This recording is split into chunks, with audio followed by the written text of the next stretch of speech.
reuniting I was driving home from girlfriend's house. We usually leave there and leave graduate in the morning at 6 or 7 a.m. At night, I wasn't really in the mood to sleep. I go and think to stay home a little longer, but I wasn't really having it because I had things I wanted to do, but never thought they would go for me at that hour. I'm pretty sure much nocturnal at this point anyway. It was 8:30 in the morning when I left. Yeah, it was hard of mine at all.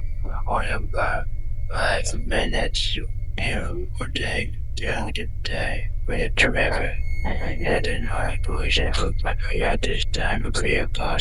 At this hour, I was not a single soul inside on the road. Just me and my mom's own Bay and Ray. I made the trip over hundreds of times over the last 4 years of the that type of people. And quietness didn't really scare me anymore. For some reason, though, only on edge as I drove home. Not the kind of edge that one might feel within days to work or school or something like that. More like the kind of feeling you get when something feels hard. So that you don't quite know or understand, but that still gives you aware. I do have anxiety, and of course my mind just to celebrate every single thing that could possibly go wrong. Even if it has no chance at all of happening. I could hit a bottle and both my tires. I could get back. I could get pulled over. I could crash my car into a tree. I could hit someone with my car. But was it just anxiety? It felt different.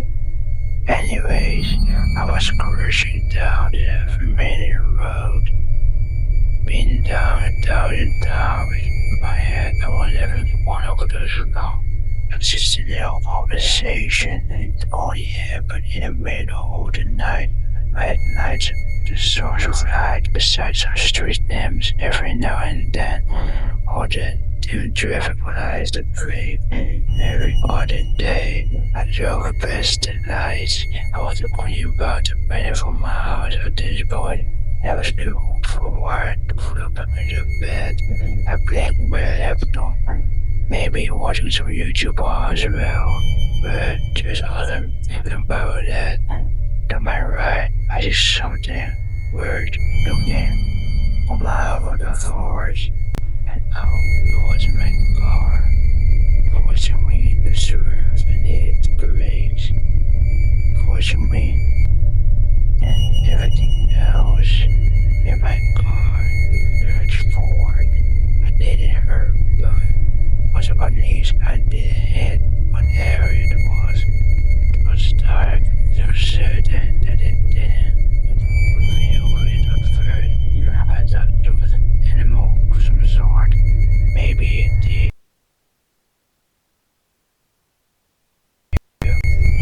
Or a coyote. Honestly, I wasn't going to freak out. And it will probably be different. Started to tell my friends and family. But it wasn't a deer or a coyote at all. I tried to calm down. But you know, when you have anxiety and your face is ready for the fire, it's a bit hard to relax after that. Right after about a minute passed, I thought I was ready to go. As I said before, I didn't hear any bumps, so I didn't hit anything, but I expected to at least see the end of the running to the other side. I didn't see much of it actually, but whatever. Animals are pretty skittish, and it's much like you just ran away watching somebody barely towards them. I went to put my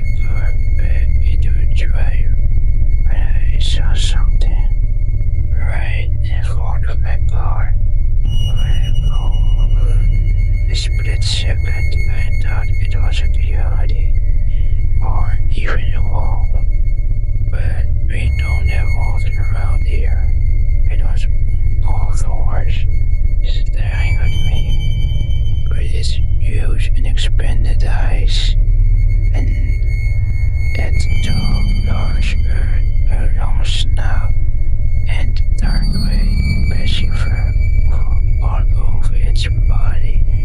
Looking a little closer, I could see its extremely sharp claws and something swaying back and forth behind it, and there was dark bars on it, but I couldn't tell what they were. I was frozen. It was probably 10 and a half feet in front of me.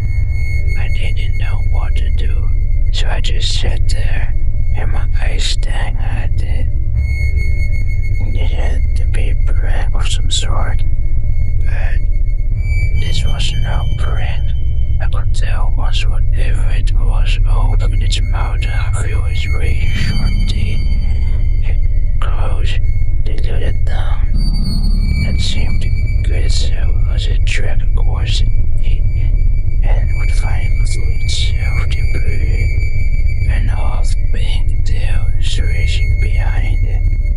Why didn't I just drive away? I know I should have. Believe me, I was so with that thought every day, but I couldn't. I sat there frozen, trying to slowly process what I was seeing. It couldn't have been a real animal, the one I knew of anyway. It was so unnatural as it focused on me. How could it was getting small? There was no way I could see it.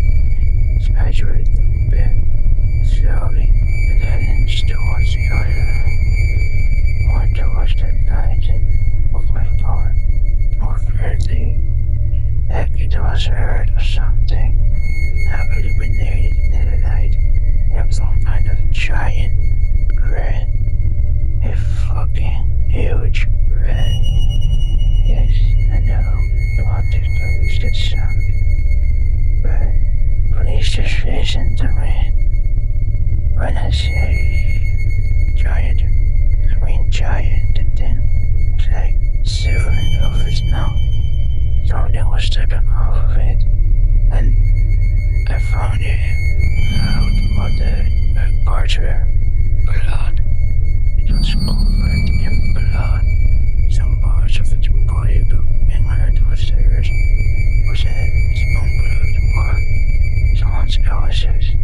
Of course, I automatically assumed it was the blood of someone else. But again, prevented the date. I had to find out that I didn't know what the fuck this thing was. But I didn't want to step around and find out. I made a little plan for myself to just off when the thing was out of the way. But as I put it in the drive, the rat, and when he turned my direction and stared at me, I heard the sound come out of it. It was squeaking and some grunts and hisses for a moment. The rat on its legs and did some weird spinning motion, I guess. I don't know how else to describe it. Now I don't know why I did this. Each year, each of them looking me weird. I took my phone and took a picture of it. It didn't see me take a picture of it, but the snow flew. So it flew back down, all fours and made its way over to my side, and mom's car again. It bent home while I had my running down the bed. I kept like breathing. What in my mind over and over again, like a approach my window. I had the clean view of it now, and the stench had pleaded for that ring was the worst thing I've ever smelled in my life. I've smelled some burning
friend the carnage I was stepping into.